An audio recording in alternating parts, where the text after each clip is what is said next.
Hola, buenas tardes. Bienvenidos a todos los asistentes. Desde CAPER queremos agradecer a ADF, Directores de Fotografía Cinematográfica Argentina, por esta charla llamada La Dirección de Fotografía en Escenarios Virtuales. Los disertantes serán Nicolás Trovato, él es director de fotografía. Desde el año 2006 ha trabajado en publicidad, películas y series. Hugo Colase, director de fotografía, se ha desempeñado como camarógrafo y DF en infinidad de trabajos. Fue fundador y 3 veces presidente de ADF. Es miembro de la comisión directiva de la Academia de Cine. Por su labor ha recibido premios nacionales e internacionales. Ignacio Paul, cofundador de Control Studio, supervisor de VFX y Virtual Production, docente en diversas universidades e instructor autorizado de Unreal en la UAI. Actualmente trabaja en El Eternauta, serie producida por KIS y Netflix, como supervisor de Virtual Production. También contamos con la participación de Rodolfo Pagliere, director de arte en largometrajes y series, director de cine publicitario, diseñador, miembro de la comisión directiva de AADA y socio de la Academia de Cine. Modera Victoria Panero, presidenta de ADF. Bienvenidos.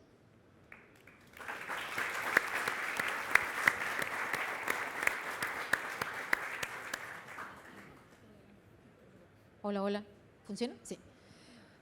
Bueno, bienvenidos a todos. Gracias, CAPER, siempre por invitarnos cada año a compartir nuestras experiencias y poder reflexionar entre todos temas que consideramos que siempre son actuales para nuestro rol como directores de fotografía, y ahora se empieza a extender cada vez más a otros roles y que nos interpelan a todos en esta comunidad audiovisual.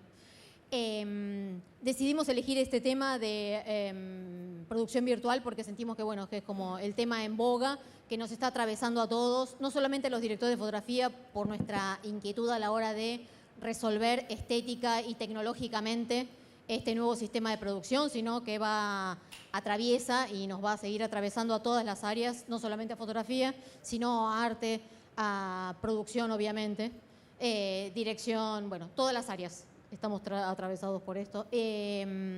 Y uno de los grandes paradigmas de este nuevo sistema de trabajo, supongo que coinciden todos, es que antes todo lo que requería, todo lo que era la producción de VFX o de efectos visuales, se acontecía siempre al final, digamos, después del rodaje, o gran parte de los recursos y de los tiempos los absorbía posterior al rodaje en la postproducción, y ahora eso ha mutado y mucho de esto tiene que ser previsto y preproducido durante la preproducción, porque se define y se concreta mucho durante el rodaje. O sea que ese es como uno de los grandes cambios.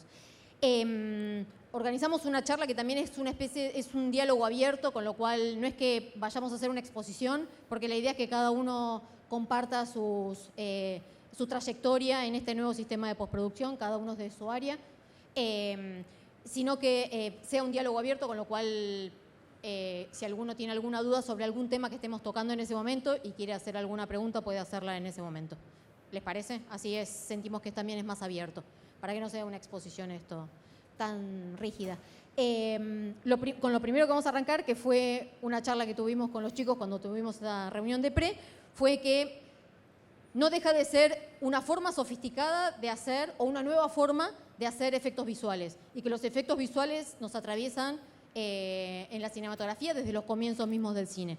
Así que para hacer una intro de eso, Nacho tan gentilmente nos trajo una especie de pequeño corto en el que es una especie de cronología de los VFX desde el comienzo, y un poco él va a ir hablando encima, no tiene audio, así que podemos ir charlando, y es como una forma de intro y ahí arrancamos. ¿Sí?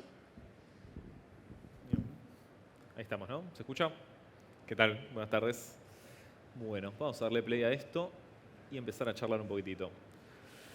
A ver, desde siempre la planificación de las escenografías se pensó de varias maneras. Podemos obviamente arrancar en esta especie de evolución que vamos a ir viendo, quizás en este tipo de experiencias donde... perdón, un segundo, que estoy complicado con el play para ir frizando. Ahí va. Ahora sí. Volvemos al principio. Vamos de nuevo. Ahora sí. Decía, este tipo de evolución de la que vamos a estar charlando hoy es un poco la evolución del cine. No es nada nuevo que quizás gente de aquí no conozca. Vamos a ver un poco más orientado a cómo las escenografías virtuales justamente se fueron pensando a lo largo de las décadas. Y quizás siempre el primer punto de partida es el papel, ¿no? Digo, o sea, uno planificaba los escenarios en una especie de blueprint, como estamos viendo acá, una especie de plan visto de arriba con las medidas que uno podía poner, por ejemplo, no sé, dónde iría la cámara, para empezar a entender cómo después iba a filmar esto en un decorado real, ¿no? Una vez que los directores planteaban, hacían una puesta de cámara justamente con este tipo de planes, ¿no? en papel, uno después pasaba a lo concreto y empezaba a construir los decorados, y así se hicieron casi todas las películas. En el caso de los escenarios virtuales, tenemos muchas experiencias quizás muy graciosas donde se empezó a tratar de decir, ok, bueno, no podemos construir todo el decorado, ¿sí? Necesitamos llevar a los actores a lugares donde no podemos quizás trasladarlos. Y en las primeras décadas donde se empezó a experimentar con todo esto, arrancamos con situaciones como la que estamos viendo acá, donde quizás un rollo impreso pasaba, ¿sí? Y generamos este tipo de sensación de movimiento detrás de los actores. Esto creo que es como el tatarabuelo de las pantallas de LED que vamos a hablar ahora un rato, pero visto desde cierto ángulo de cámara funciona dentro de todo.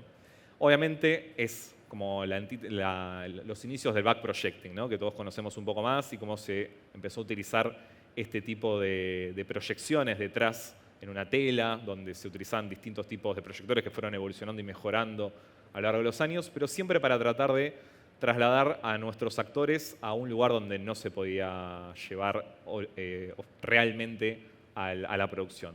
Tenemos obviamente lo que era backprojecting, ¿sí? Donde se proyectaba desde atrás, pero también tenemos el front projecting o rear projecting, donde también se tiraba desde adelante, ¿sí? O sea, son distintas técnicas muy parecidas que tienen sus pros y sus contras, obviamente. Pero en sí fue un poco la evolución a lo largo de las décadas, este tipo de experiencias, donde incluso Disney, esto eran juegos de Disney donde se utilizaba esto, ¿no? Vamos a Hitchcock, obviamente, con North by Northwest, donde se utilizaron también este tipo de backprojectings con ya un poco, voy a frenar ahí un segundito, con un poquitito de escenografía, ¿no? Mezclada con lo digital, o mejor dicho, lo analógico en ese momento porque era proyectado.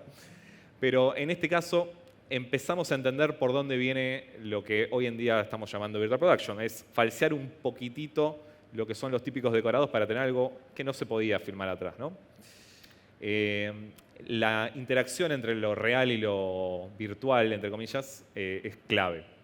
Cuando las cosas se hacen mal, pasan estas cosas, ¿no? Las de James Bond, que eran un poco graciosas ciertas cosas que sucedían, pero quizás para los ojos de la época no eran tan graciosas como nos pueden llegar a resultar ahora este tipo de malas composiciones o malas perspectivas. Como en este caso, que no es una serie muy antigua, al contrario, es del 2000 y pico, esta serie Curb Your Enthusiasm, donde no está, no sé si vieron ahí, perdón que vuelvo un poquito para atrás, donde las cosas no coinciden de perspectiva, ¿sí? Y esto salió al aire y es HBO, ¿no? O sea, pero bueno, nada, de hecho, justo frené en un lugar, no sé si están viendo el auto que está ahí atrás, que está repetido 2 veces, ¿sí?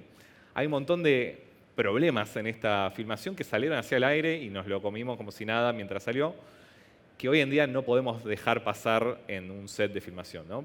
Ya vamos a hablar un poquitito quizás de estos problemas que nos encontramos por filmar justamente un televisor o una pantalla como es en este caso. Pero históricamente todo este tipo de proyectos se hicieron justamente, ahí estamos viendo un poco el detrás de escena, se hicieron siempre de la misma manera, no hubo mucho misterio a lo largo de las décadas, siempre se grababa de antemano, creo que esto es lo importante aclarar. Esto se preproducía con, obviamente, días de anticipación o semanas o meses, dependiendo de la producción, pero era algo que vos no podés modificar. Una vez que ya lo filmaste, lo proyectás y se terminó ahí, ¿sí? Calculo que cuando el director puso la cámara y vio la perspectiva, dijo, uff, nos olvidamos de poner una cámara desde este ángulo, ¿no? Pero bien, estos obviamente se hacían con los famosos camera card, esto siempre se hizo de la misma manera. Hago acá un salto también para explicar un poco la evolución de los gráficos, ¿no? De lo que es el CGI, también como se lo conoce, los gráficos por computadora, donde siempre el objetivo quizás detrás de este tipo de experiencias que arrancaron por allá por la década del 70, más o menos, acá estamos viendo la mano de Ed Catmull, que quizás a alguno le suene de Pixar, Disney, etc. siempre fueron, el objetivo era tratar de, bueno, recrear lo mejor posible la realidad. Y estamos viendo que en esa época costaba muchísimo. Esto costaba muchísimo de procesar, específicamente por las computadoras que había en ese momento y lo que se tardaba en procesar cada imagen, renderear cada imagen para generar fotogramas para que esto se mueva, ¿no? Obviamente.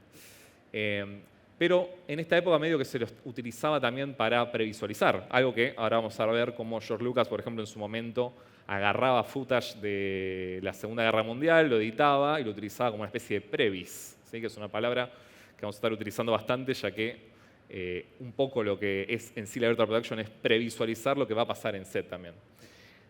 Incluso experiencias con muñequitos, ¿no? Digo, estamos viendo acá un poco detrás de escena de Star Wars, que hoy en día, obviamente, hay mejores maneras de hacer esto, pero en ese momento eran las herramientas que había y funcionaban, ¿no? O sea, era lo que había a mano y la verdad que con cartoncitos moviéndose, lo importante era tratar de planificar un poco el plano y cómo después esto iba a quedar de alguna manera postproducido una vez que se hicieran los efectos.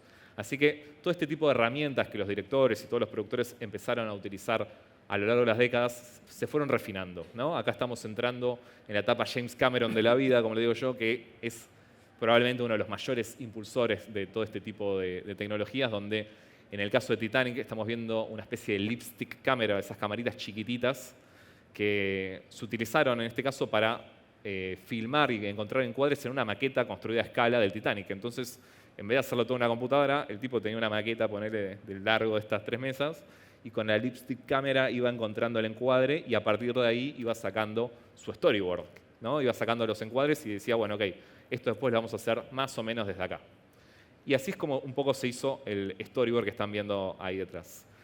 Obviamente, la evolución de todo lo que es gráficos por computadora pegó un lindo salto con lo que fue Matrix, que estoy mostrando acá un poco la planificación del efecto, que quizás mucha gente no vio estas cosas, ya que terminan viendo siempre, por ejemplo, esto, que ya es en el rodaje, pero hay todo un proceso para llegar a este rodaje, que hoy en día le ponemos una palabra que es TechVis, ¿sí? Visualización técnica, si quieren ponerle, donde hay que estar pensando específicamente con qué cámara, con qué lente, a qué distancia, cómo se van a estar moviendo los actores en relación a la cámara.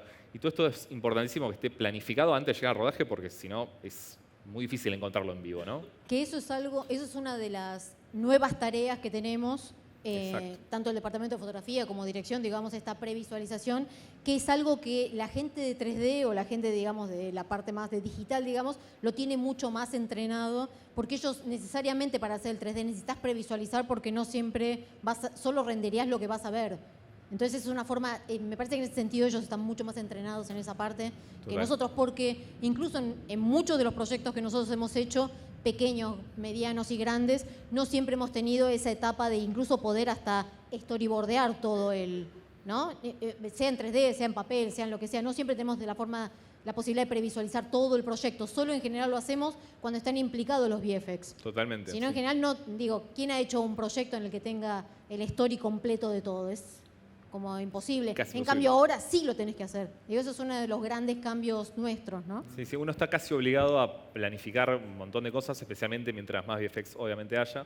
Pero en sí creo que es una herramienta que se está empezando a generalizar cada vez más, justamente porque se están facilitando las herramientas, que ahora vamos a hablar un poco de cómo fue evolucionando en sí la herramienta, por ejemplo, Unreal y todo eso. Pero algo interesante también de este video que no quiero olvidarme es los fondos, que todo el mundo se olvida que en las escenas estas de Matrix, estos fondos, más allá de los actores y el bullet time y todo hermoso que planificaron aquí, los fondos se tienen que ver bien, se tienen que ver hiperrealistas, ¿no? Digamos, una palabra que no me gusta utilizar, pero la voy a decir mucho ahí.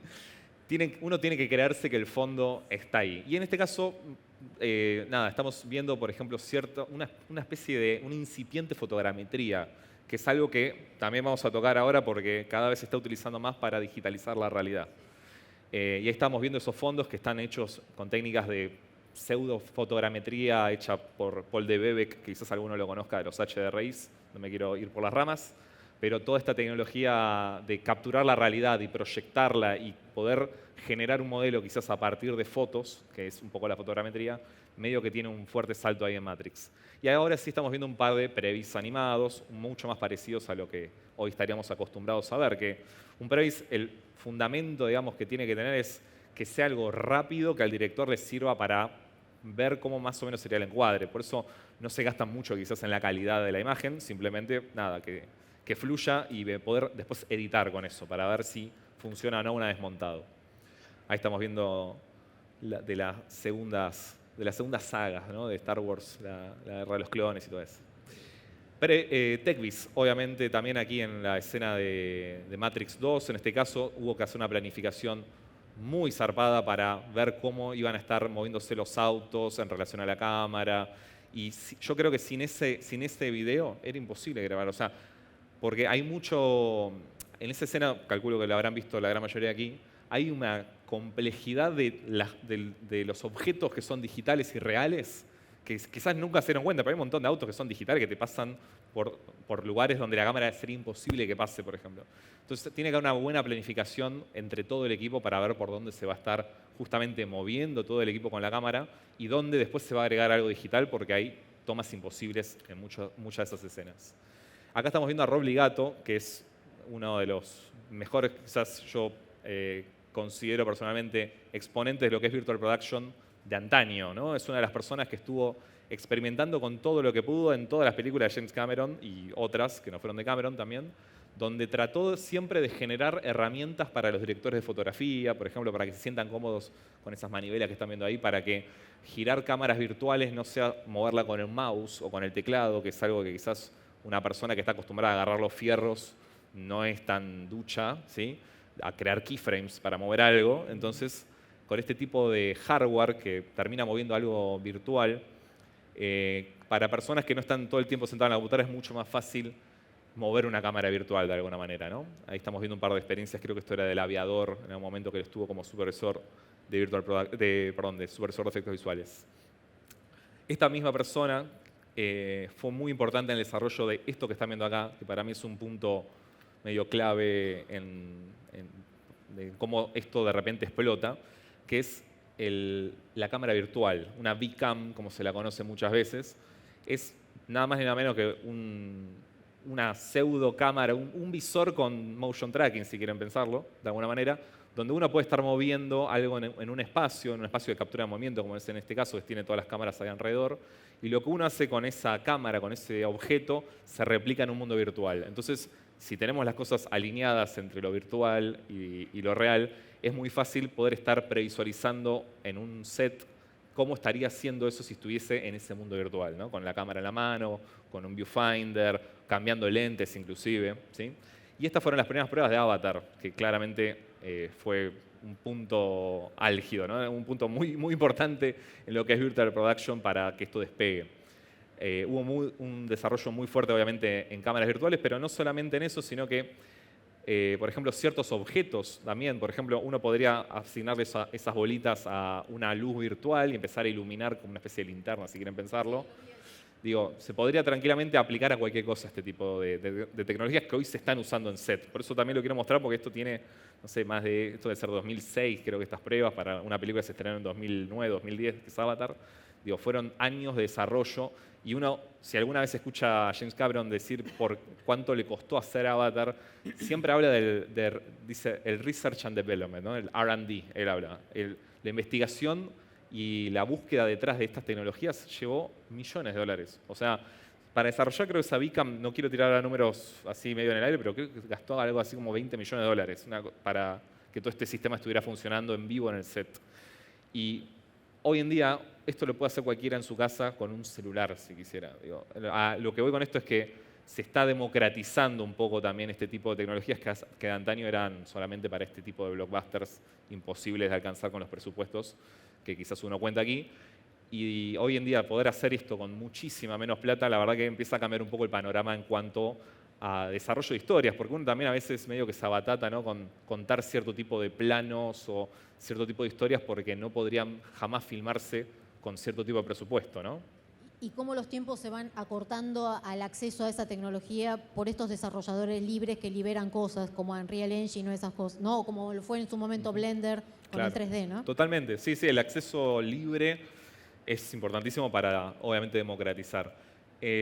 Adelanto un poquitito esto, pero acá estamos viendo la típica captura de movimiento ahí en el set, donde estábamos claramente presenciando los desarrollos fuertes acá en cuanto a hardware de Virtual Production y de lo que hoy en día ya está bastante estandarizado de poder ponerle un traje de captura a un actor y ver su representación digital en vivo. Digo, algo que hace años quizás no era tan simple o era muy en baja calidad, ¿no? O sea, se veía muy low poly, muy con otro tipo de calidad en las texturas. Hoy en día ya se puede estar viendo real time casi al nivel final o prácticamente al nivel final dependiendo el sistema.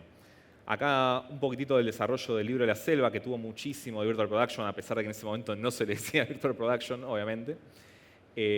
Donde hay un par de cosas interesantes. Ahí está Jon Favreau, que fue el alma mater quizás detrás de Mandalorian, ¿sí? Que también fue un punto fuerte en esto. Pero acá me detengo en esta parte porque es muy interesante como ya se estaban utilizando, esta peli es del 2016, si mal no recuerdo, y ya se estaban utilizando obviamente pantallas de LED para iluminar actores, algo que hoy en día es como un poco hacia donde estamos yendo para este tipo de producciones con Virtual Production. Pero se utilizan pantallas LED para iluminar, generar sombra, generar luz. Experiencias similares, que aquí no lo tengo en el video, estaban en Gravity, que si alguno vio el making of de Gravity, que creo que es del 2010, 2012, no me acuerdo del año, también se utilizaron muchísimas pantallas de LED para iluminar a los actores cuando estaban volando en medio del espacio y esas cosas, ¿no?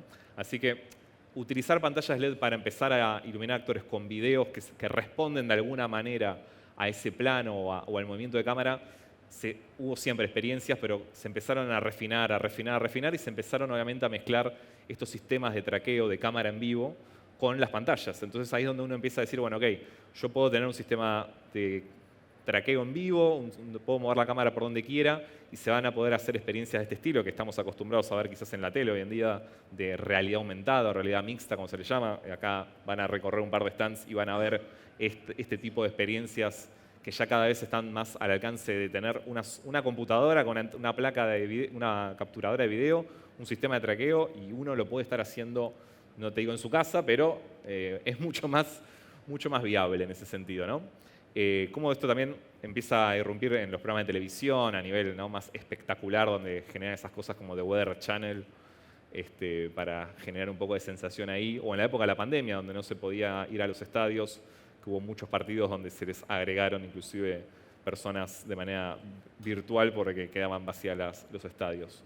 Y aquí ya para ir cerrando un poco y entender para dónde estamos yendo, este es el desarrollo de la película de Rey León, que se grabó prácticamente, le digo yo, en el metaverso, ¿no?, de alguna manera, porque era una película 100% CGI, 100% 3D, y tanto el director como el director de fotografía eran personas que necesitaban, no sé, tocar algo, ¿no? De alguna manera no se sentían tan cómodos con solo ver en un viewport, en una especie en malla, digamos, ver cosas animadas simplemente en un monitor, no se sentían cómodas, entonces dijeron, bueno, ¿cómo podemos interactuar con este mundo 3D que están haciendo los modeladores, que estamos construyendo toda la sabana, donde están los leones? Y dijeron, bueno, ¿qué pasa si hacemos un juego de realidad virtual y empezamos a poner cámaras ahí adentro? Entonces empezaron a desarrollar todo un sistema, que esto se hizo en Unity, sí, que es como la competencia hoy en día de Unreal, que se desarrolló también a lo largo de varios años, donde se hizo una especie de juego multiusuario, donde cada uno se ponía unas gafas e interactuaba en un mundo virtual, y estaba el director de fotografía que ponía el encuadre, ponía un poco de luces, estaba una persona que movía los leones, había gente que se encargaba de, no sé, de ir girando el sol, el director iba dando acción, todo esto de manera virtual con los cascos, pero lo interesante quizás es que también se construyeron un par de artilugios como estos que están viendo acá, para que ciertos movimientos de cámara no sean, como les decía antes, moviendo un mouse o metiendo keyframes en una cámara virtual, sino justamente moviendo o girando manivelas o tocando hardware o objetos en la vida real que disparen y muevan en el mundo virtual esa cámara. Y que en algún punto humanizan el movimiento, ¿no? Exactamente. De hecho, sí, o sea, la perfección que lográs con las cámaras digitales, que uno siempre cuando anima una cámara pone 2 keyframes, inicio, final, y después Lo que pasa en el medio ya depende de qué tanto laburo le quiera poner, ¿no? El típico cámara en mano, esas cosas obviamente son programables de manera procedural hoy en día, pero siempre hay algo que el ser humano le agrega al movimiento de cámara que es, para mí, yo lo veo, digo, no sé, al día de hoy lo siento bastante, esas cosas, y por eso está bueno tener estas herramientas donde vos te calzás una cámara, por más que la cámara no grabe, por lo menos grabar el movimiento que haría el camarógrafo, la verdad que le da otro tipo de organicidad al plano que es notorio, por lo menos para mí. Nada, obviamente esta película se grabó de una manera bastante interesante y este tipo de filmaciones donde los escenarios eran todos virtuales y se empezaba a intervenir y a trabajar de manera colaborativa entre distintos artistas, lleva claramente a que dijeran, bueno, ok, ahora, ¿qué pasa si queremos hacer lo mismo, pero en un set? No en el metaverso, digamos, de la realidad virtual, sino en un set. Y ahí es donde empiezan a pegar fuerte estas pantallas de LEDs, que cada vez son más grandes, cada vez tienen mejor definición. Ahora vamos a hablar del pitch y todas esas cosas técnicas que quizás a la gente le interese más. Pero en sí lo que importa acá es cómo empezamos a tratar de llevar justamente la virtualidad, que uno se pondría en un casco quizás, a un set. De repente estamos completamente cubiertos de techo, pared, pantalla, inclusive en algunos casos piso. Yo no recomiendo para ciertas cosas piso, pero en sí lo importante acá es que estas pantallas ahora empiezan a ser generadores de luz, una fuente de luz importantísima. Y ahí es donde obviamente nos tocamos aquí con toda la gente que estamos presentes, porque de repente hay que aprender una nueva herramienta para iluminar, ¿sí? Que tiene sus pros, tiene sus contras, tecnológicamente se está desarrollando, se está mejorando, pero es una nueva herramienta que hay que empezar a controlar y que en este tipo de situaciones donde llevar a los actores a lugares que son imposibles o que son muy caros de trasladar a toda la producción, o peor aún, lugares que ni existen o que fueron destruidos. Hay una serie ahora que está sucediendo en México de todo un terremoto, por ejemplo, y que están como recreando el momento posterior a la destrucción. Entonces digo, hay cosas ahí muy interesantes que nos permiten ahora jugar en un set con estas cosas, ¿no? Y ahí me sirve como disparador para que Nico entre y nos cuente su experiencia. ¿Te parece? Arrancamos con vos. Gracias, Nacho. El video está Por buenísimo. Habría que proyectar. ¿Querés cambiar? Vale. Ahí está. Nico nos va a contar su experiencia es un largometraje realizado, básicamente la historia sucede durante una navegación, ¿digo bien? ¿Ustedes HMR? ¿No? Ah, perdón. Y se mezcla la realidad con la virtualidad de forma tal que pasa como desapercibido, digamos. Sí, es una película que se llama Asfixiados, que la filmamos hace 2 años en Uruguay. Y nada, la peli, 80 minutos de la película transcurren arriba de un barco, un catamarán en el medio del mar. Teníamos muchos problemas de producción para filmar toda la película arriba del barco, era medio imposible. Y entonces nada, una parte se filmó en el barco real y después los interiores del barco, algunos de los interiores del barco se hicieron con las pantallas de fondo. Después hay una parte de tormenta que está postproducida con un fondo negro y con una tormenta pintada ahí atrás, pero concretamente la parte de pantallas, digamos, son todos los interiores del barco. A ver, ¿se la apagó? Ahí tenés señal.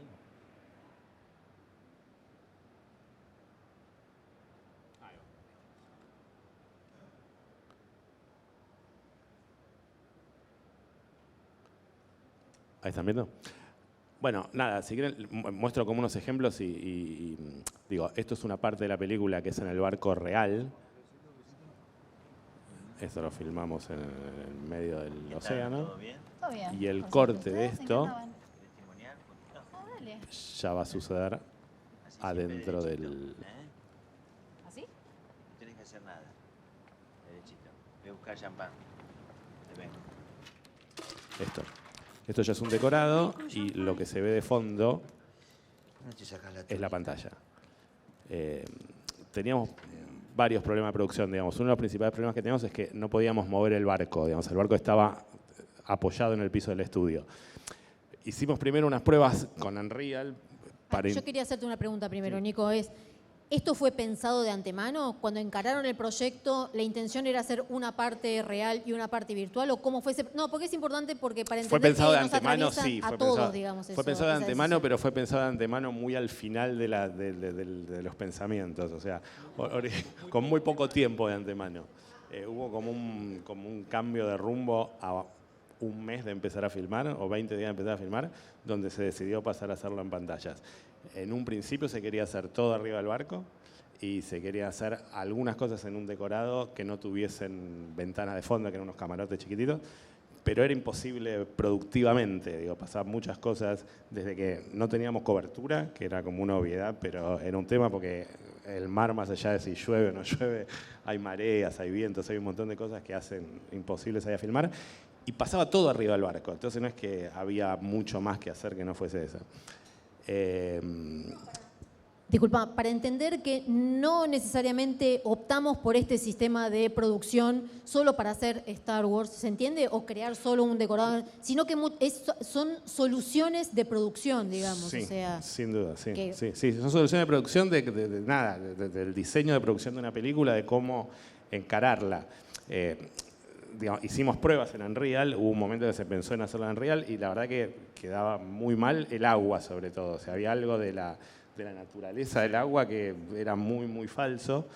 Y teníamos muy poco tiempo. Digo, la verdad que hubo un tema que por ahí con más tiempo se hubiese desarrollado por ahí mejor. Entonces nada, el tema era cómo hacer que el barco se mueva también y que tener la sensación de movimiento del barco con el barco quieto en el estudio. Por suerte, primero grabamos la parte del mar real. Hicimos pruebas en el mar con la cámara gripeada al barco, con un steady, con cámara en mano. Lo que mejor funcionaba era la cámara gripeada al barco, digamos, hacía que hubiese un solo movimiento. Cuando estaba en mano, cuando estaba con steady, había como una mezcla de movimiento que era medio vomitiva. Y una vez que grabamos eso, nada, después había que reproducir eso en el estudio, digamos. Ahora, lo que hicimos fue gripear la cámara en el barco y salir a filmar fondos. A una altura más o menos parecida a la que íbamos a filmar nosotros. El tema de la perspectiva no era muy comprometido porque lo único que teníamos era una línea de horizonte. Entonces un poco más arriba, un poco más abajo, no nos cambiaba mucho. Pusimos básicamente la cámara a la altura de los ojos y salimos a filmar mar con distintos tipos de movimientos. Salimos 2 veces, un día que el mar estaba súper picado y un día que el mar estaba muy tranquilo. Entonces teníamos este tipo de movimiento, filmamos en distintas condiciones de luz, a la mañana, a la tarde, nublado y no sé qué, y después eso es lo que proyectábamos atrás, con el barco quieto, con la cámara puesta en un trípode, y el efecto es este, digo, sí. Da la sensación de que hay un movimiento, a partir de lo que se mueve es el fondo. Y te hago una consulta. Cuando Nacho explicaba esto de que, lo que sabemos es que las pantallas de LED, al ser tan grandes y tan potentes, también son una fuente de luz en sí, ¿cómo te condicionó eso a la hora de elegir qué estética visual le iban a dar, sabiendo que estabas condicionado un poco por eso? Lo que pasa es que creo que una de las grandes ventajas de la pantalla es que te elimina el croma, digamos. O sea, esto mismo lo podíamos haber hecho con croma. En esta situación de día hubiese funcionado más o menos bien. Después, más adelante lo muestro, digo, hay unas situaciones de noche y la verdad que era muy difícil que la luz del croma no te invada la situación. Acá hay algo como que se amalgama entre la luz de la pantalla y la luz que se te mete adentro. Entonces, qué sé yo, bueno, esto es mar de verdad. Esto es real y después ahora en un ratito viene un corte. Pero bueno, paro un poco y termino con esto. Digo, hay algo de esa luz que emana en las pantallas que funciona muy bien, digo, ¿viste? Es como que se amalgama la luz de ellos y, qué sé yo, todo lo que tiene el barco, las cosas cromadas, digo, todo lo que mete reflejo, todo se copia, dando como una sensación de realidad muy grande. Después ahora lo vemos, pero digo eso, cuando nos tocó filmar de noche, era una situación de mucha oscuridad, de donde del mar no venía nada de luz, digamos, o sea, el mar y el cielo una negritud total, teníamos un poco de luz adentro del barco, pero todo lo que venía de afuera era oscuridad. En un croma hubiese sido imposible de reproducir, digo, porque la luz del croma te lo invadía. Entonces, nada, está bueno. Ahora les muestro un poco más.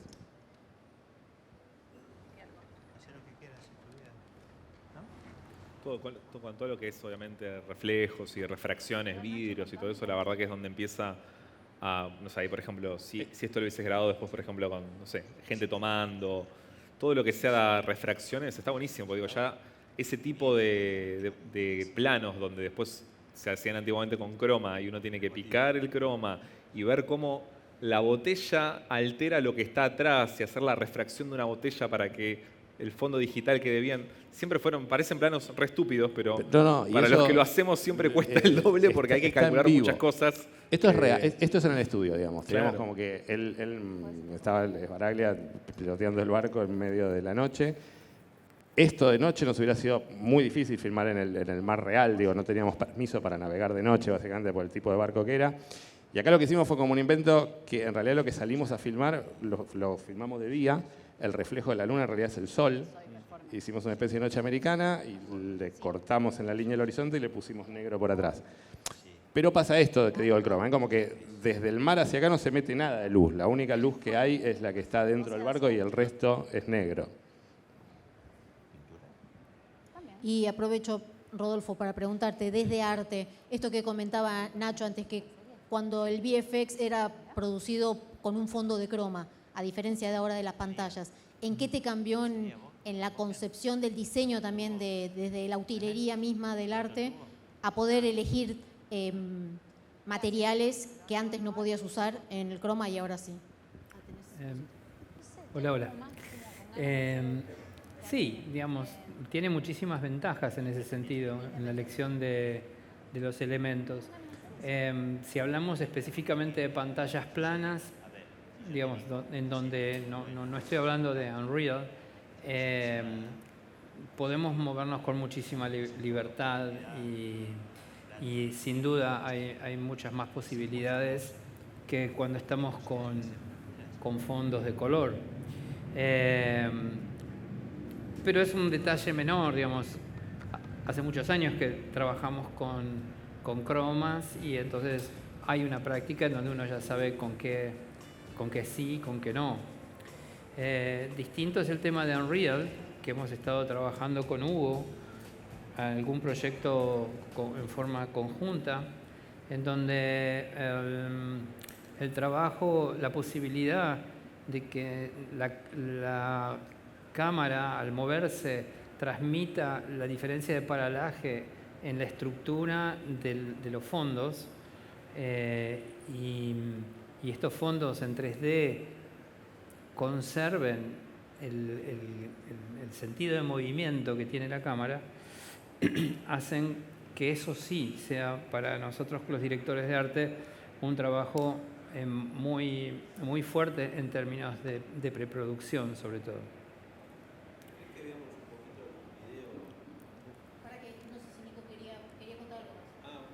No, Sí, si perdón. quieren, termino con esto. Digo, me parece que hay una situación concreta también que era interesante, que era esta de la luna.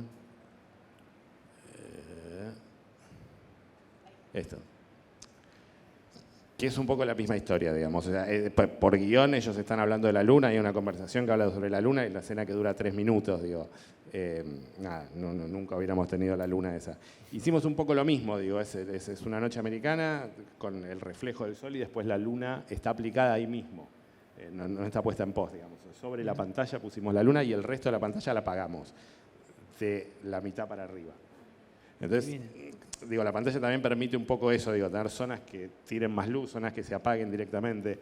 El negro cuando estaba prendido tenía como mucho ruido que metía. Entonces está todo apagado menos el mar y el pedacito de luna. Y después nada, la ventaja esa, digo, de hacer una escena que tuvimos 3 horas para hacerlo, no pasaba nada con la luna. Digo, eso contra el croma, digo, me parece que es importante, digo, porque hay un contraplano de esto donde la luz del mar y de la luna se copia en el cromado del caño, por ejemplo, ¿no?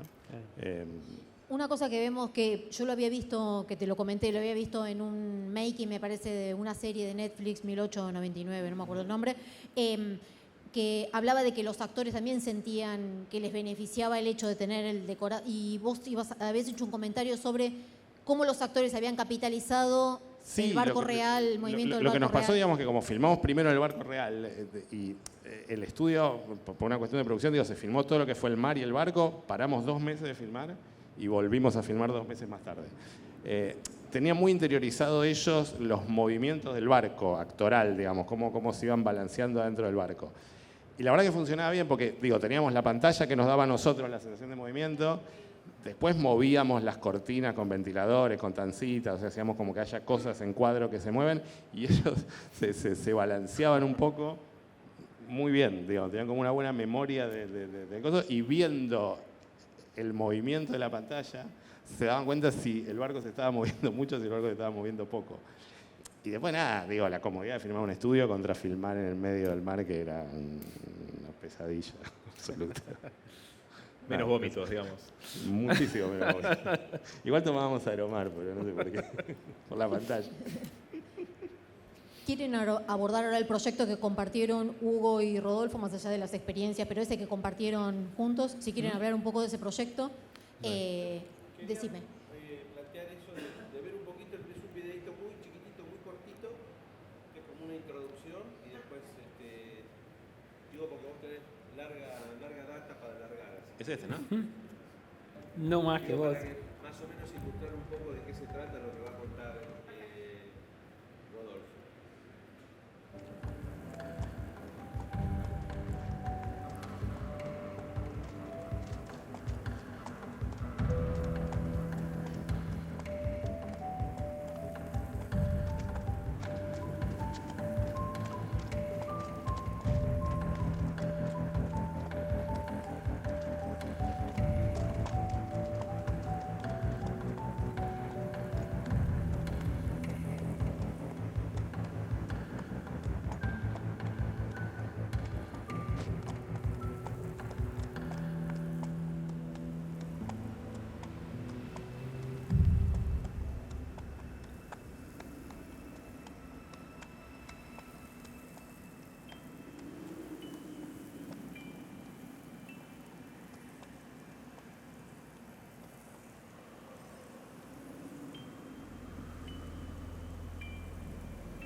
Bienvenidos. No es prudente andar por ahí sin avisar. Mucho indio cabreado. No es prudente. Hemos avisado a las autoridades. Tenemos nuestras cartas de presentación.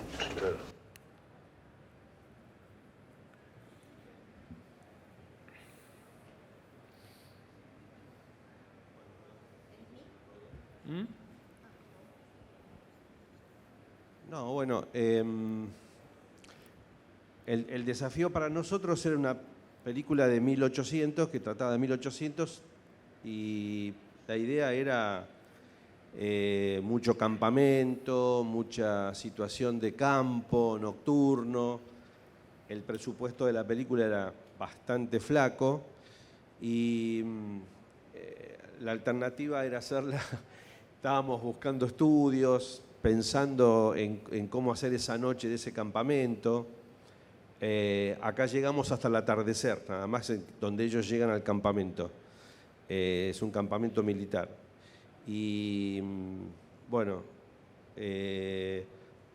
por esas cosas de la producción se consiguieron unos días de Unreal y pudimos resolver un poco esto que vimos. En realidad esto que vimos tiene una parte en exteriores reales y otra en el estudio con Unreal. Así que el desafío era en qué momento íbamos a pasar de un lugar a otro. Bueno, gracias al trabajo de Rodolfo que armó para esto y para para el resto del rodaje, donde los personajes hay situaciones de plano, contraplano, para contar un poco la historia, él hizo un laburo de 360 que ahora lo va a explicar mejor, y pudimos hacer como un esquema de... Estábamos filmando siempre contra las pantallas, o sea que tuvimos que hacer todo un esquema de diseño de los planos, contraplanos, para no equivocarnos, para saber exactamente qué íbamos a hacer, ir modificando un poco los horarios que nos presentaban los fondos que teníamos. Podíamos modificar los fondos, poner luna, no poner luna, hacer pasar nubes más rápido, nubes más lentas, nubes blancas, nubes grises. Bueno, todo un laburo que después pudimos hacer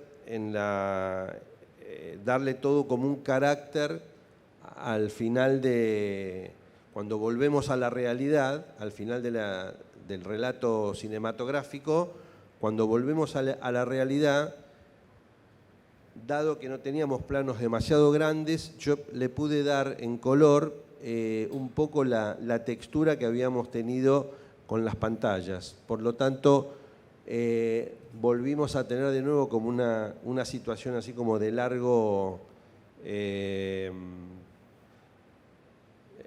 como una especie de, no por corte directo, sino la sensación fue una especie de fundido encadenado, así como muy largo, hasta llegar a la imagen real del campo real.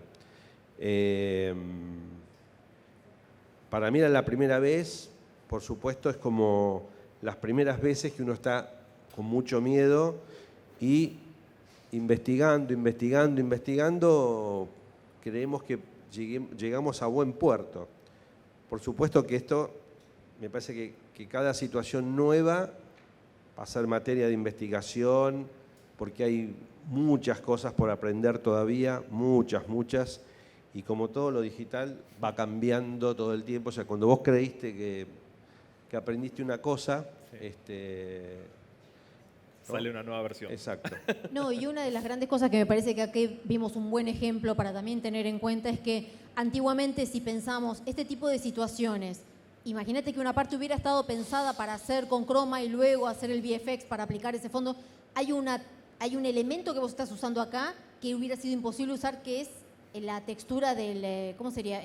La niebla.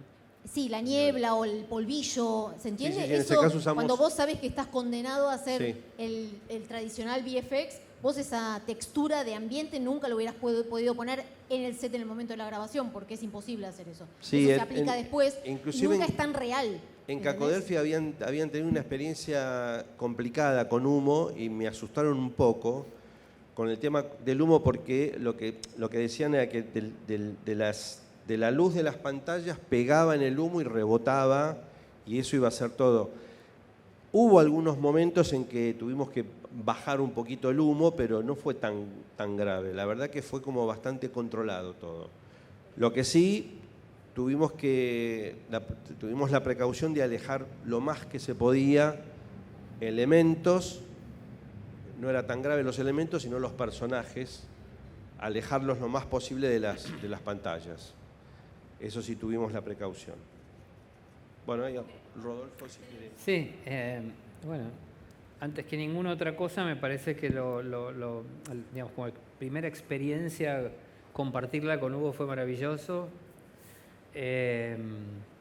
Fuimos descubriendo el proceso y lo que a mí más me pegó fue esta cosa de lo divertido que es hacerlo. O sea, es extremadamente, para mí fue muy divertido poder operar. Yo sufría mientras tanto. Vos te divertías y yo No, sufría. Para mí era muy divertido operar con todas estas situaciones. Sobre todo porque había que inventar un mundo, reinventar un mundo que no conocíamos. La película era una película clásica en términos de rodaje, o sea, muy clásica, planos, contraplanos, esto que contaba Hugo. Entonces, bueno, esta cosa de trabajar siempre sobre un mismo fondo, con la cámara posicionada hacia un mismo lugar y las reinversiones, digamos, en los contraplanos, exigían pensar ese espacio con un criterio 360. Por lo tanto, la primera decisión fue generar en un programa CAD la ilusión de este espacio. ¿Cómo era este espacio? El campamento de Rosas. La película cuenta el encuentro de Rosas y Darwin en el sur de la Patagonia, de la Pampa, en 1830. Rosas está en un campamento militar, empujando a los indios hacia el sur, y aparece Darwin y se encuentran. Esto es una historia real, sucedió, se sabe que una noche compartieron, no se sabe qué se dijo, eso está en la película. Entonces teníamos que inventar esta situación donde lo central, si bien lo central era la conversación entre ellos dos, a lo largo de esa noche, cómo era este contexto. Lleno de indios alrededor, digamos, de situaciones de sonidos, de caballos. O sea, había que inventar con extremadamente poco presupuesto un campamento militar importante. Entonces, bueno, ¿cómo era? ¿Dónde era? ¿Cómo era el lugar? ¿Había árboles? ¿No había árboles? ¿Qué íbamos a ver de todo eso? Entonces, si podemos ver algo que traje, este fue el primer trabajo, fue construir, en principio, como para empezar a tener una idea de cómo iba a ser, el planteo. Tenemos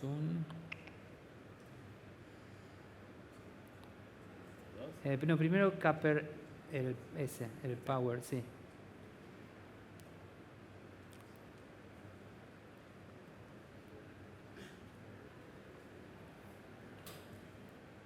Okay. Esto fue lo primero, digamos. ¿Qué cosas sí vamos a ver del campamento en la realidad?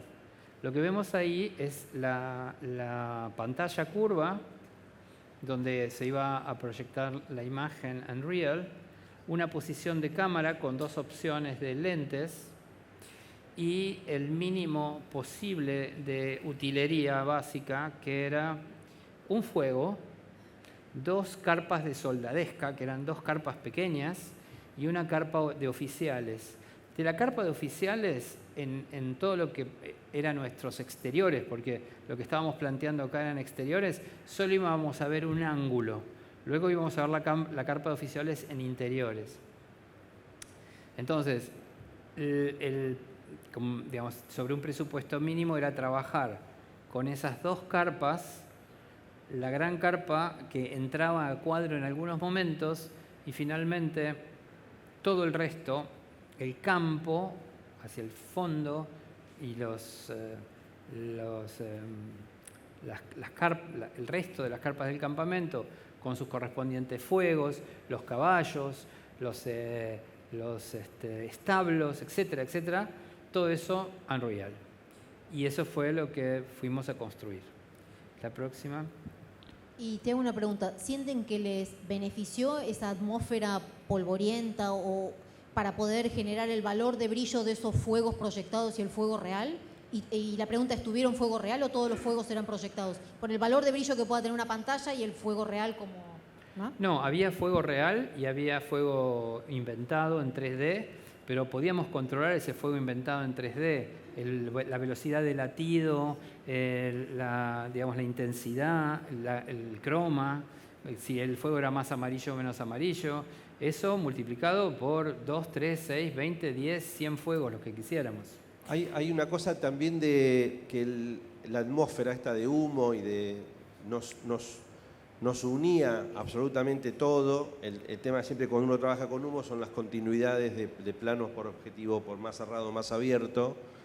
En este caso teníamos como mucho cuidado de eso y lo que nos pasaba era que realmente nos ayudaba mucho con el tema de la unificación. O sea, nos permitía La edición final es interior de carpa, con un poco de luz que se ve afuera, exterior, interior, exterior, interior. Entonces eso nos permitía, adentro de la carpa también teníamos humo, y eso nos permitió crear toda una atmósfera bastante conectada, digamos.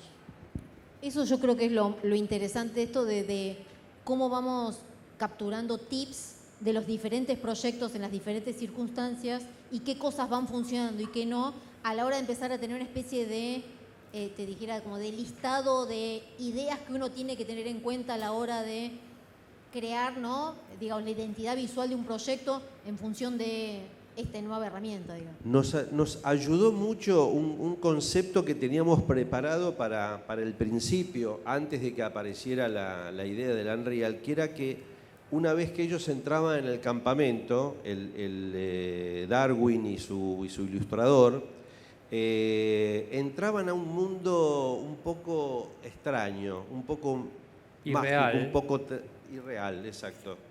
Un poco Unreal. Y que entonces era como esa noche que ellos pasaban ahí, como al borde de que los iban a matar, que Rosas era un asesino, tenían como ese concepto ellos.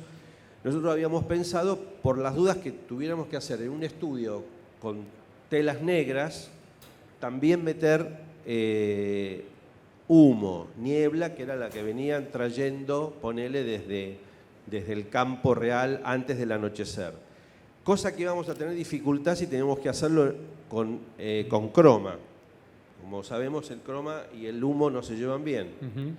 Entonces, bueno, íbamos a tener que perder esa posibilidad, porque además teníamos fuegos virtuales y fuegos reales, que los llevábamos de un lado para el otro. Los fuegos reales, eso sí era divertido. Sí. Podemos seguir viendo. Y te hago una pregunta. ¿Cómo a la hora de llevar a cabo el trabajo más allá de la planificación? ¿Cómo fue la elaboración, digo, de la convivencia entre el departamento de arte, llamémosle, no sé, todavía todo tiene nombres nuevos, pero el departamento de arte real y el departamento de arte digital? ¿Cómo fue esa convivencia? ¿Cómo llegaron a un diálogo en común? ¿Cómo llegaron a consensuar cosas? Yo era ambas Pasa cosas. de que vos eras el director de arte, digamos, ¿no? No, es que yo hacía la dirección de arte de ambas cosas. O sea, me sentaba en la mesa con la gente de 3D, ellos preparaban, o sea, yo llené a la mesa de 3D de información. Cómo era la textura del pasto en donde íbamos a filmar el vivo. Cómo se veía ese pasto fotografiado de día, de tarde y de noche. Pero la textura, hasta, digamos, juntamos bolsas del material y lo llevamos para que lo reconocieran. Cómo era el espacio, la sensación de espacio infinito. Imagínense que estamos hablando nosotros de La Pampa 1830, no había alambrados, no había cables, no había nada, no había luces en el anochecer, o sea, había que pensar esa construcción de ese espacio.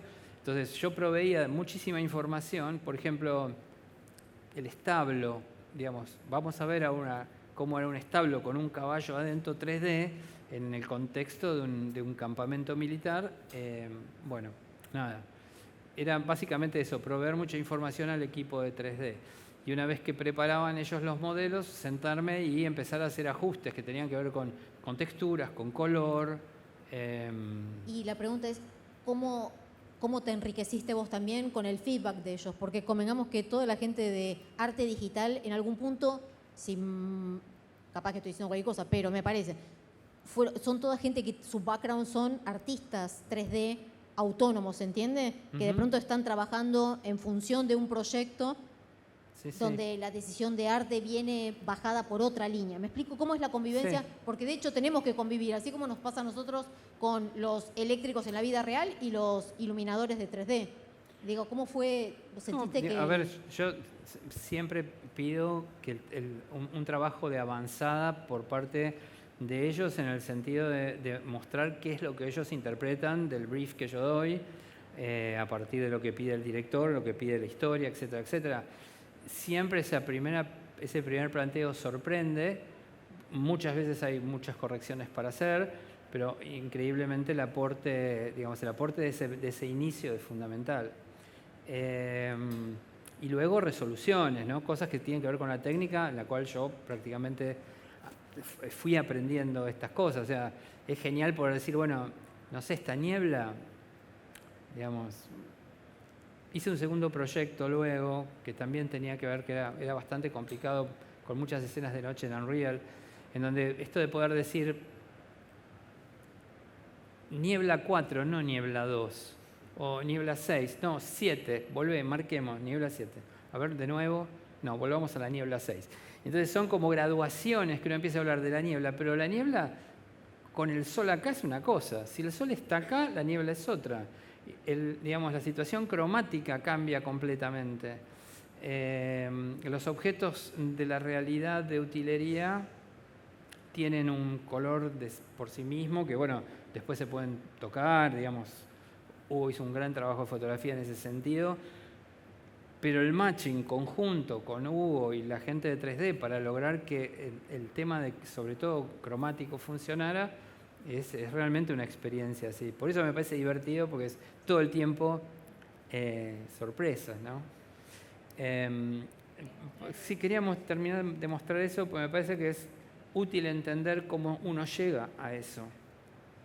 Esos son distintos encuadres del dibujo original.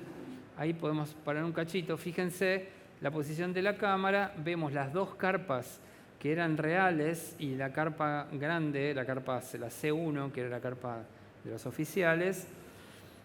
La posición de un fuego inicial primero, y a los costados empezamos a ver carruajes. Están fuera del campo. O incluso atrás vemos, digamos, carpas. ¿Por qué? Porque estamos diseñando un espacio que en algún momento va a girar para posicionarse de frente a cámara cuando necesitemos hacer un movimiento. Vemos un cuadro más abierto. Es lo que yo decía de los contraplanos. No, uno más, ¿puede ser? Eso. Fíjense cómo a partir que yo voy ampliando el cuadro, vamos viendo alrededor elementos. Por ejemplo, esa cosa circular es un corral. Y esos cuadraditos que hay adentro, esos rectángulos, son caballos. Ahora aparece un cuadrado grande al fondo, que es una carpa de oficiales, que va a ser 3D. Y el resto de las pequeñas carpas, y empiezan a aparecer los fuegos irreales por detrás de lo que es esa curva que es nuestra pantalla en el espacio real. Todo lo que hay por detrás de la curva es 3D. Abrimos un poquito más. Gracias. Ahora fíjense que hay una línea en la parte inferior que me marca una dirección hacia un árbol. Ahí hay 45 metros con 24 a la posición de ese árbol. ¿Por qué sirve todo esto? Porque cuando esto finalmente se lleva a la planta 3D, a esa planta que después se va a levantar en volumen, me permite a mí decir, aquel árbol, que yo ya sé en la cabeza está aproximadamente a 42 metros, tráelo a 15 metros o mandalo a 150. Entonces puedo empezar a dimensionar los diferentes elementos de ese gran 3D, teniendo en cuenta que la cámara está en el centro. Vemos otro plano más abierto y ahí seguimos con un árbol aún más lejano. Cuando digo árbol digo monte, cuando digo monte digo río, digamos. Pero, digamos, comprender el espacio en donde se va a desarrollar la acción como un criterio general, no lo que está planteado a lo mejor en el storyboard, sino entender que esto es una totalidad, da el beneficio de poder manejar ese espacio muy rápido. ¿Seguimos? Yo hago una pregunta mientras buscas Sí. eso, y también quiero ver qué opinas, Nacho. Esto significa que nosotros estamos previsualizando y previendo un montón de cosas, ¿sí? Y planeándolas y generándolas en 3D y llevándolas el día del set. Entonces la pregunta es... Chequeándolas antes. Sí, todo este proceso, pero digo, ¿qué porcentaje de improvisación queda a la hora del momento de grabar esta toma con la interacción de todos esos elementos? El 3D, lo que tenés real, la luz de él, el zaraza, digamos. Hay un tema que es muy particular y es la pantalla que nosotros estamos armando con la realidad que estamos armando en el set. Eso que vemos en la pantalla no es lo que finalmente está grabándose, porque eso está siendo procesado por la cámara, que tiene su propio setting y es lo que la cámara está procesando, lo que finalmente vemos en una pantalla, que generalmente la sensación que yo tenía, no sé, vos, Hugo, era que me era insuficiente, digamos. Siempre es insuficiente. Siempre insuficiente como para poder percibir lo que realmente estábamos haciendo. Pero es eso, digamos, cuando hablas de improvisación, es decir, bueno, eso que está pasando, lo vemos, che, ¿qué pasa si en el momento bajamos un poco esa niebla porque queremos sacar determinada... Bueno, están los actores, está la fotografía del lugar, pasan cosas, pero la ventaja es que se pueden ir tocando, digamos. Hay cosas que sí, o sea, no voy a poder cambiar el diseño de la carpa en el momento. Bueno, ves que eso me refiero. Bueno, pero en la vida real, ponele que te dice, che, tráeme otra carpa. Pero vos ya la tenés trabajada. Lo mato. Rendereada, rigueada, texturizada, digo, ¿se entiende? Digo, Sí. he hecho una compo, eso digo, Nacho. Ahí va, depende 100% de, claro, depende 100% del tipo de producción y de la preproducción con la que llegaste a armar ese escenario. En nuestro caso con el Eternauta fue completamente distinto y fue mucha resolución en vivo en el set y tener las herramientas, o sea, nosotros generamos herramientas para poder tocar todo en vivo. Porque con Bruno Estañaro, que tiene una manera de dirigir muy particular, cuando uno llega al set no tiene cerrado nada. Es una cosa muy interesante que en los primeros rodajes fue como estamos haciendo todo lo que te aconsejan no hacer cuando uno empieza a estudiar estas cosas. Pero de eso lo Virtual sabés Production. previamente, en todo caso. Vos sabés que el carácter del director va a ser ese en ese comportamiento 100%. y por eso vas a prever un montón de Exactamente. cosas. Eso. Nosotros tuvimos un gran aprendizaje con Bruno en particular, que es una persona que llevó la técnica al límite todo el tiempo, de lo que se podía o no tocar en vivo, lo que se podía cambiar o lo que se podía incluso animar. Nosotros hemos hecho animaciones de personajes, simulaciones de cosas, no sé, autos chocando, cosas que no puedo contar, pero cuestiones muy complejas que si vos me preguntás hace un año, che, ¿eso se puede hacer en vivo? Yo te dice, estás loco.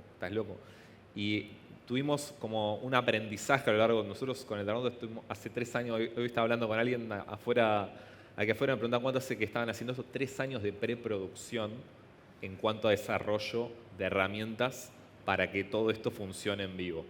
Entonces, creo que en el proyecto en particular nuestro fue muy distinto porque no llegábamos con las cosas cerradas jamás. Y esto que decías de empatar el color y jugar todo el tiempo, más allá de que tuviésemos jornadas de pre-lighting, como se llaman, de caer antes del día de rodaje y tratar de las cosas queden lo más macheadas posible de realidad con pantalla, siempre hay un juego en vivo que es muy interesante cómo se da, ya que el director a veces encuentra el plano ahí. No es que vos ya sabés con qué plano vas a estar y solo modelás las cositas para... No, normalmente en nuestro caso era al revés. Nosotros creábamos una escena, creábamos una locación, lo único que teníamos pactado, digamos, con el director, con Bruno, era, bueno, ¿qué es lo que no vas a ver? Al revés, porque él nos podía cambiar absolutamente todo en vivo. Entonces teníamos que plantear un montón de variabilidad en las cosas. Por ejemplo, esto que decías de la carpa. Nosotros, si hubiésemos tenido una escena así, hubiésemos tenido una herramienta para cambiar, no sé, el viento en vivo de la carpa. Si necesitabas que sea, no sé, doble, triple, 4 veces más grande, desarrollar herramientas para poder justamente ajustar eso en vivo, que obviamente lleva tiempo de preproducción y de pensar que eso puede llegar a pasar en el set. Otra cosa que nos pasaba mucho en esta interacción con arte y con virtual es que como esto era una serie y se está grabando todavía en este momento, muy acotado a veces en los tiempos de preproducción de lo que va a pasar de acá 2 o 3 semanas, muchos elementos que se van a estar filmando todavía no se terminaron de armar. Entonces, quizás los podíamos escanear días antes, por ejemplo. Entonces, la gente de arte, cuando digo arte me refiero al arte real, ¿no? A la gente que construye cosas en la vida real, termina de armar X objeto, no importa, y nosotros caemos al lugar donde ellos lo están armando, lo escaneamos, tenemos varias técnicas para escanear objetos y también ciudades, ya van a ver cuando se estrena la serie, y con ese escaneo, con esa fotogrametría justamente, que era lo que mencionaba antes de ese objeto, nosotros después podemos darle ciertas condiciones a ese objeto para cambiar el material, cambiar la cantidad de nieve que tiene en ese momento en el set. Desarrollamos herramientas muchísimo para que no sea nada estático y que el director venga y te diga, che, necesito mover eso y vos no le puedas decir que no. Porque esa es un poco la manera de trabajar quizás de este director en particular. Otros directores que conozco, no, caen con todo totalmente storyboardeado, planificado y no te mueven una coma de lo que ya tenían planeado. En nuestro caso hubo que desarrollar muchísimo para hacer jazz en vivo, ¿no? Como le digo yo, con lo que termina uno ajustando en la pantalla, a tal punto que quizás estamos a punto de darle rec, de grabar, y todavía estamos ajustando cosas. O sea, porque lo que te permite esta herramienta, que esto es un poco de lo que mostraba antes de los plates que uno grababa previamente, es ajustar todo lo que vos quieras hasta el último segundo. Y esa maleabilidad creo que es algo que está cambiando mucho la forma de producir, por lo menos de la serie en particular del Eternauta. En los primeros rodajes a lo que estamos grabando ahora, que llevamos por la jornada, no sé, 120 y pico, 130, se nos modificó mucho la manera de trabajar y de llegar al set más confiados o menos confiados que antes, ¿no? Los primeros días era como, no estamos seguros de si va a servir o no. Y ya con las herramientas que uno va preparando y dejando todo de antemano variables, ¿no? O sea, de que puedas tocar absolutamente todo, cambiarle todo, ya uno, cualquier cosa que le pidan, ok, dale, vamos, dame 5 minutos siempre, dame 5. Es la gran ventaja del dinero. Claramente, sí. Obviamente eso es un desarrollo de artistas, digo, lo que decían antes de que toda esta gente, ¿no? Que está detrás de las computadoras, a nosotros nos llaman los irreales, nos dicen en el set, es muy gracioso. Es un equipo, nosotros tenemos un equipo de casi 20 personas, lo que llamamos el VAD, el Virtual Art Department, donde son los mejores artistas que logré conseguir y armar, como un dream team de gente, para estar justamente generando, modelando, iluminando, preparando escenas de Unreal con todas estas herramientas. O sea, tenemos desde programadores hasta lo que se te ocurra. O sea, gente que estudió cine, gente que viene del mundo de los videojuegos, que nunca estuvo en un set, por ejemplo. O sea, que le hablas de lentes y no entiende. Dice, no, juego en primera persona. ¿Viste? Como que son dos mundos que a veces se chocan y que hoy en día con el tema de la Virtual Production y los escenarios que uno desarrolla en este software donde se mezcla un poco la optimización para que todo esto esté corriendo en vivo, la verdad que se está generando como un grupo de artistas muy interesante que confluye muy bien lo que es videojuegos y cine perfectamente. Habíamos dicho que era un diálogo abierto, así que si quieren disparar preguntas o hacer algún comentario o lo que sea, este es un buen momento. Perdón, hay un video. Hola, muy buenas tardes. Hay un videíto Ignacio, te que puedo me hacer una gustaría. pregunta. Con respecto a la tecnología artificial, ¿cómo lo ves aliado para el VFX? Mira, hicimos varias pruebas de distintas tecnologías. Creo que para cierto tipo de momentos de la producción, como por ejemplo el concept art, por ejemplo, ¿no? Cuando uno empieza a desarrollar conceptos de cómo va a ser un escenario o cómo se imagina ciertas cosas, creo que están buenas ciertas herramientas al estilo esas donde uno introduce una línea de código y le responde una imagen, ¿no? Te devuelve una imagen. Está bueno para experimentar y para probar cosas. Lo hemos utilizado como en ese sentido en la producción en particular, pero no para pixel final, digamos, ¿no? Está todavía el tema de las resoluciones y la estabilidad en un video, todavía están ahí, están muy cerca igual, pero todavía están por ahí. Después hicimos toda una búsqueda también con caras, para ciertas cuestiones que no puedo comentar, pero hay resultados muy interesantes. Todo lo que es deepfakes, que ya me imagino que habrán visto en distintos lugares, están muy cerca y son herramientas que están evolucionando muy rápido. Y se están integrando a softwares tradicionales como Nuke, obviamente, After Effects, se están metiendo como un plugin, ciertas cosas que uno hoy podría estar desarrollándolas en las herramientas que usa todos los días, sin tener que convertirse en un programador para instalarlas, porque la verdad que son complejas algunas para instalar, pero creo que por donde va a ir la industria es una visión 100% personal, es que se van a integrar 100% a las herramientas que conocemos, cada vez mejor, y nos van a proporcionar como un abanico mucho más grande de opciones al momento de tomar decisiones artísticas. Yo lo veo así. Yo no creo que reemplacen 100% nada, cero. E incluso con las cosas que hemos probado, siempre el input humano, ¿no? De la cuestión de actuar y preparar, no sé, si uno quiere hacer un deepfake, necesitas todavía el cuerpo, hay cuestiones que vas a seguir necesitando hacerlas, pero te pueden llegar a salvar para ciertas cuestiones que, no sé, se te cayó justo un actor que se tiene que ir o lo que sea, o se tuvo que ir a un festival de cine o lo que sea, y quizás para resolver un planito chiquitito, quizás hoy en día pasan, pero pensar todo un proyecto 100% así, no sé, yo por lo menos no me metería hoy a hacerlo. Tienen todavía varias falencias de estabilidad por lo que yo estoy probando. Antes de continuar con las preguntas, Rodolfo, ¿querías contarnos algo más? No, mostrar un último video que era de alguna manera la consecuencia. Bueno, ahí está el campo completo armado. Ahí es el plano general, como para tener idea de cómo era ese campo. Y finalmente esto.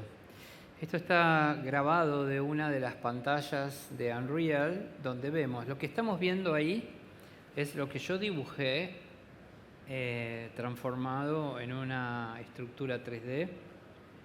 Y ese rectángulo es lo que en ese momento en particular la pantalla estaba proyectando. De todo ese mundo, la pantalla en ese momento estaba proyectando ese rectangulito. Si le damos play, vemos cómo sucede. Sí. Ahí ven las carpas distribuidas, el río, el establo.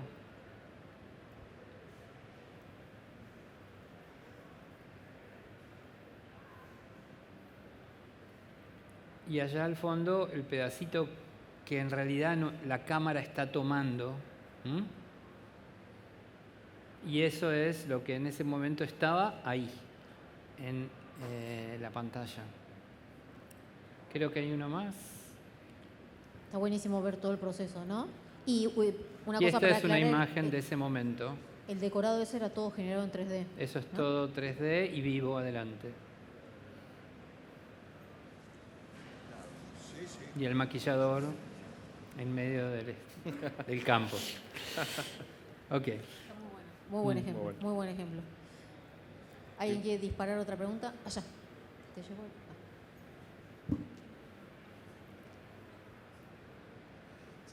¿Qué tal? Mira, me provoca mucha curiosidad saber qué tanto te condiciona fotográficamente tanto contraluz que debe generar semejante superficie de pantalla para trabajar los frentes desde el punto de vista cámara, me refiero.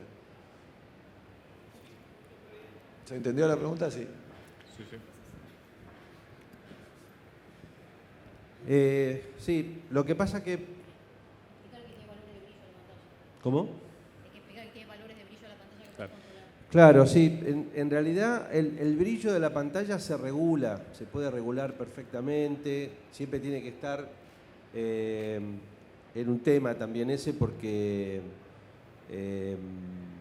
las primeras pruebas que hice no estaba del todo claro.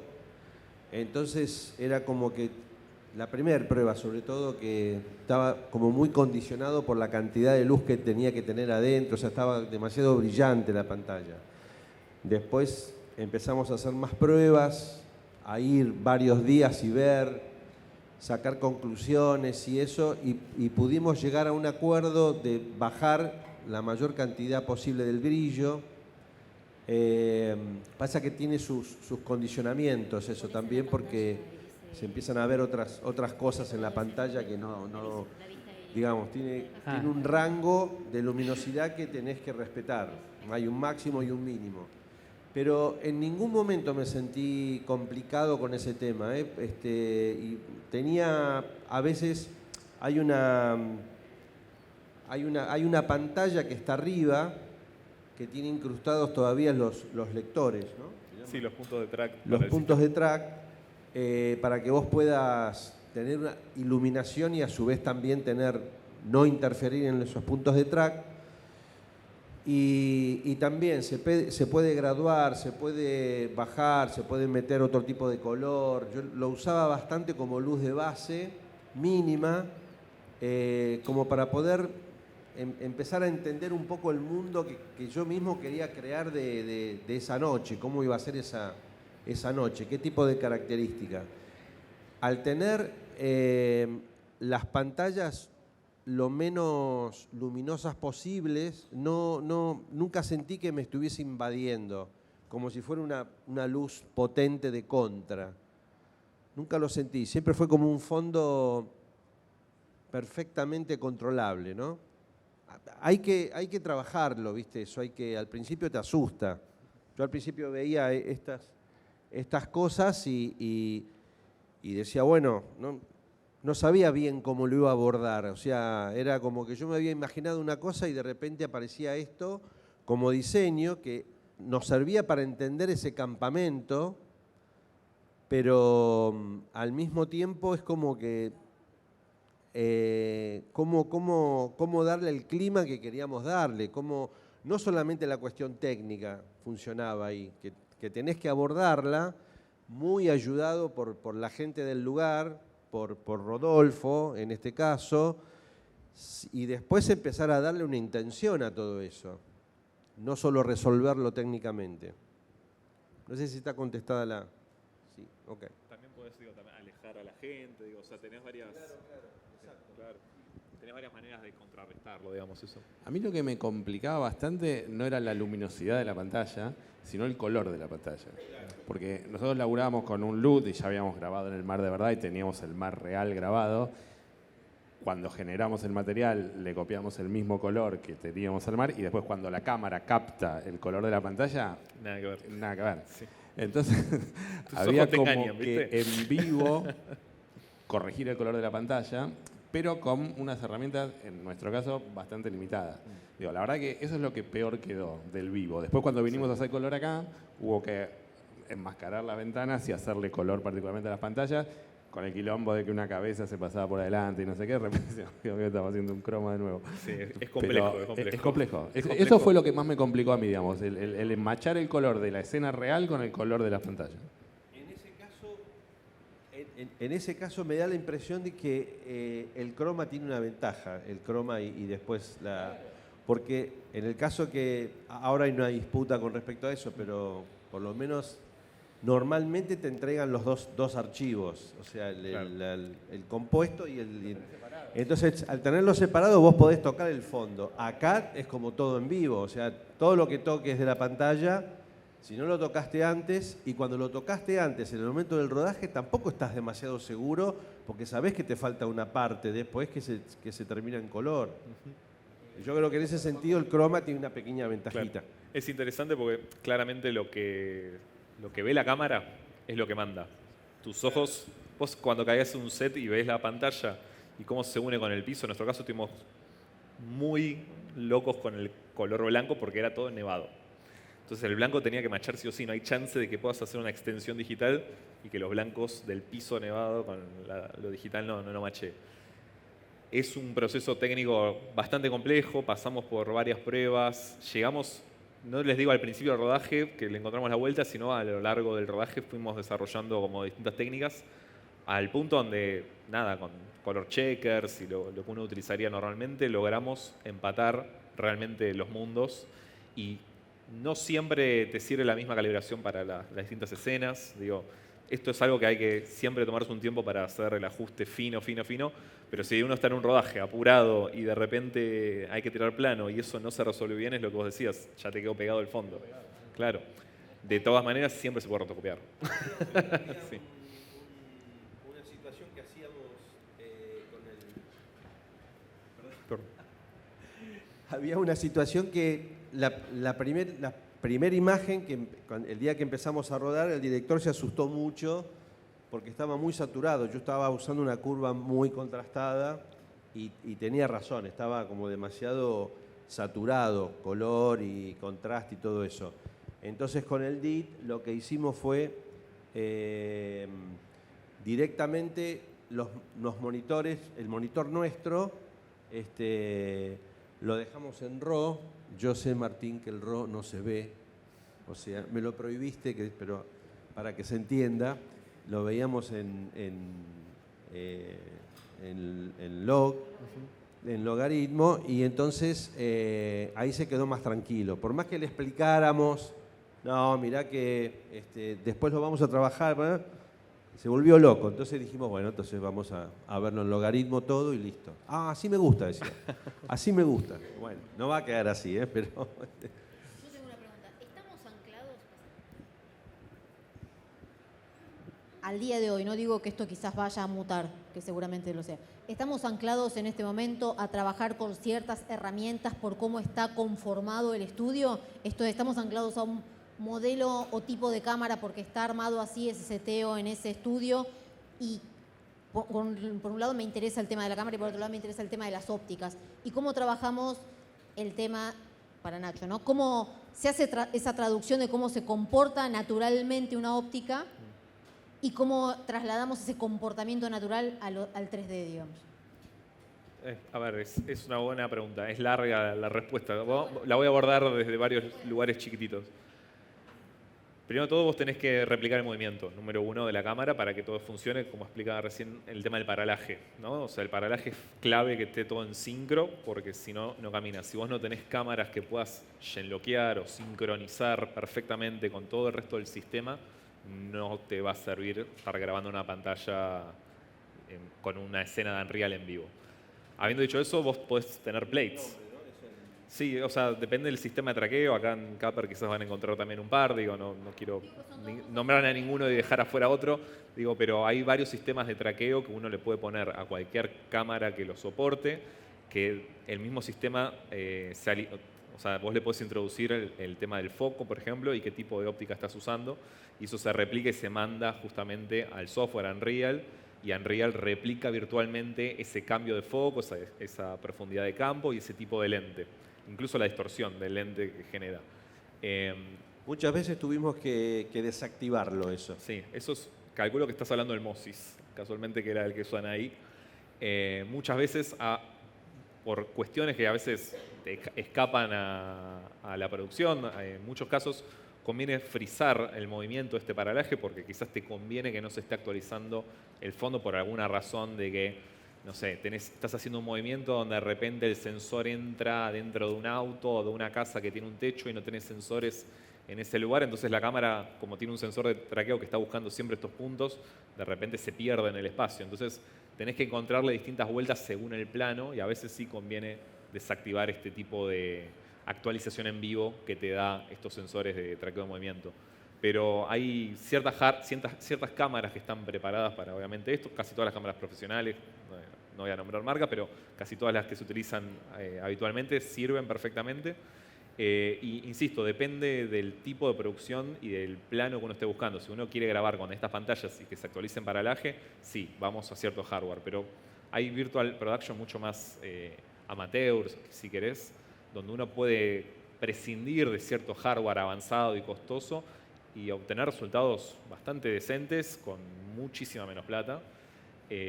Simplemente, inclusive sin traqueo de cámara, siempre y cuando obviamente no trates de hacer un dolly hacia adelante porque se va a deschavar que no te está cambiando el paralaje, pero cierto tipo de movimientos son bastante permisivos con hardwares un poco no tan buenos de seguimiento de cámaras y todo esto.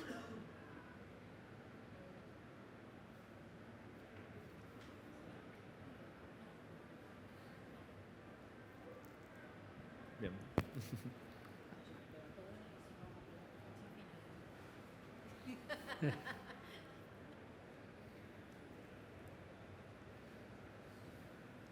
¿Qué tal? Buenas tardes. Mi nombre es Bruno, soy fotógrafo, estudiante de audiovisual en UAI. Mi pregunta va para todos. Quería saber si en algún momento, en alguna de sus producciones, las más recientes, han utilizado inteligencia artificial, si se han ayornado con este nuevo mundo, con esta nueva tecnología, tanto en lo fotográfico como en el video o en el sonido, ya que tenemos, como bien habían mencionado, varios plugins y además de eso tenemos páginas como ChatGPT o tenemos como Runway, que también es una inteligencia artificial que trabaja con video. La respondo yo. ¿Quién? Igual, antes de que conteste, Algo es comenté genial igual porque ya. esa pregunta está, sea la charla del tema que sea, la de inteligencia artificial cae, es la vedette de la pregunta siempre. Está bueno, está bueno. Es la última, además. Es la última pregunta que alguien hace. Gracias por hacerla. Sí, creo que algo comenté igual antes. En ciertos lugares lo hemos utilizado, pero no... Digo, es como también está en constante desarrollo, es muy difícil decir, sí, esta herramienta sirve perfecto para una producción. O sea, creo que va por ese lado, va por ese camino de que se van a integrar cada vez más. Y en verdad hay ciertos procesos y ciertas cosas que se están utilizando por detrás y uno no se entera que hay inteligencia artificial. No sé, en reconocimiento de patrones, en, no sé, en fotogrametría, hay un montón de... Perdón, creo que soy yo. En fotogrametría, por ejemplo, utiliza mucho lo que es también inteligencia artificial para reconocer patrones en común. Rotoscopía, ¿no? Rotoscopía está yendo por ese lado un poco de... Digo, hoy en día calculo que quizás habrá algún compositor acá en la sala y mira de reojo, ok, la rotoscopía se va a acabar en algún momento y te adelanta mucho el laburo, no te lo resuelve 100%. Bueno, voy a entrenar ahora inteligencia artificial que sepa cómo recortar pelo. Bueno, perfecto, pero el plano lo tenés que entregar mañana. Digo, ahí está esa cuestión también de cuánto te lleva a vos desarrollarlo, porque son herramientas medio abiertas en general, versus lo que ya funciona hoy en el mercado, ¿sí? Y bueno, uno trata a veces de investigar cuando tiene tiempo, pero cuando tiene que resolver ciertas cosas con un deadline, todavía creo que las herramientas tradicionales siguen funcionando y bastante bien. Pero insisto, para mí es una cuestión de integración, o sea, es cuánto tarda eso que vos viste en el video ayer de la nueva inteligencia en transformarse en, no sé, en un plugin de Nuke o de After o de lo que sea. Bueno, nos queda claro que se han invertido los tiempos de preparación para esto y hay mucha más inversión en la preproducción que en la post, ahora en función de esta nueva herramienta para generar los efectos visuales. Nos queda claro que nuestro equipo técnico se ha ampliado y que ahora muchos de los departamentos van a tener un área real y un área digital o irreal, como decías vos.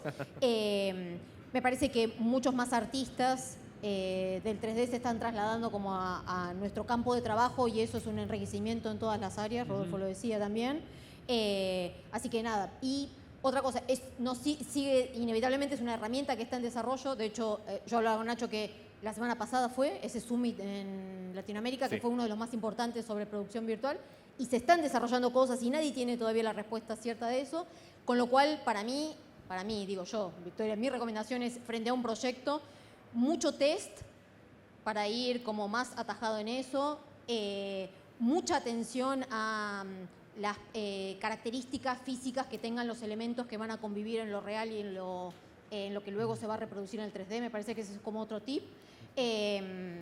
Nada, y todo lo que es la previsualización, que antes un poco la pasada la volábamos por alto, me parece que ahora requiere de mucho más intensificación para poder ahorrar tiempos en el momento del rodaje y también entender ahora mucho más por dónde pasa esa improvisación, en el caso de los directores de fotografía, supongo que los directores de arte también, en la cabeza del directora, ¿no?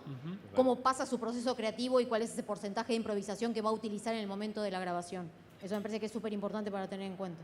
Totalmente, la pre es fundamental, dedicarle el tiempo que realmente lleva a estos procesos. Creo que hay que cambiar un poco la cabeza. Nosotros ya cuando arrancamos sabíamos que estábamos cortos de pre, ya cuando arrancamos este proyecto. Y les estoy contando que yo estuve 3 años desarrollando herramientas y cuando arranca el rodaje siempre sentís que no estás con lo necesario, ¿no?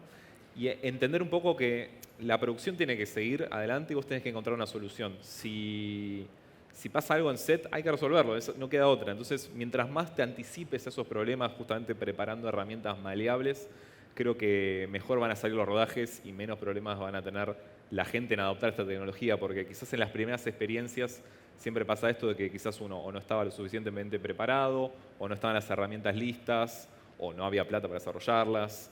Y eso creo que es fundamental, porque el tiempo que uno le dedicaba anteriormente a la post, hay que pensarlo ahora en la pre, ¿sí? Y en el rodaje mismo. También ciertos planos llevan un seteo técnico que hay que dedicarle el tiempo que lo requiere. Si no puede pasar esto que decíamos de que, no me quedó bien el color del fondo. No, resolvé bien el color del fondo, calibrá bien las cosas. Hay que hacer la tarea bien acá para que tengamos menos problemas en la postproducción, justamente, ¿no? Un detalle que me parece importante mencionar es que, por ejemplo, no hemos hablado hoy del perfil, de cómo el pensamiento de la producción funciona en torno a esto. Cuando hablo de producción, estoy refiriendo básicamente a la distribución del dinero, de los recursos. Claramente el proyecto que nosotros hicimos con Hugo fue un proyecto extremadamente pequeño, en donde filmamos, ¿cuántos días en Unreal? ¿3? En Unreal 2. O sea, imagínense 2 días de rodaje en Unreal con toda la preproducción que llevó. Entonces, claramente era conveniente armar un campamento militar en Unreal y no producir 40 carpas y ponerlas en el campo con todo un crew de rodaje, filmando a 60 kilómetros de Buenos Aires, etcétera, etcétera, etcétera. Desde ese punto de vista era necesario. Pero también era necesario disponer de más tiempo y de más dinero para que el trabajo que nosotros hicimos tuviera aún mayor calidad. No estamos disgustados por la producción, por el resultado de lo que produjimos, pero sabemos que no es cambio por cambio, ¿sí? No es así de fácil. No es, hagamos Unreal porque entonces nos ahorramos no sé qué, tal cual. Todo tiene su tiempo, todo tiene su espacio, todo tiene su valor y todo tiene su dinero. Eso. Sí, hay cosas que vale la pena pasar a hacerlas en production y otras que no, que claramente el croma sigue siendo la mejor solución, o construir un set, un decorado real, sigue siendo a veces la mejor solución. Esto no vino a reemplazar 100%, es una herramienta más que creo que utilizada sabiamente puede abaratar costos, y utilizada mal, al contrario, te puede llegar a encarecer cosas que podrías haber resuelto de una manera mucho más barata, mucho más simple. Así que hay que realmente ponerle cabeza a en qué momentos conviene y en qué momentos no conviene, ¿sí? No es para todas, no es para absolutamente cualquier tipo de plano la Virtual Production. Esperamos que esta charla les haya servido como disparador para nuevos interrogantes, testear cosas, pensar y crear un poco mucho más.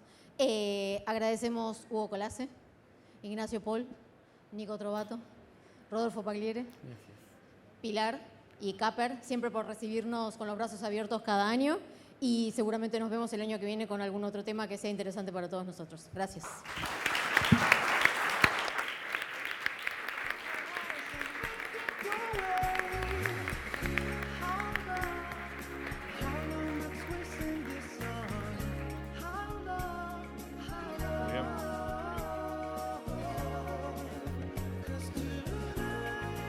Espectacular.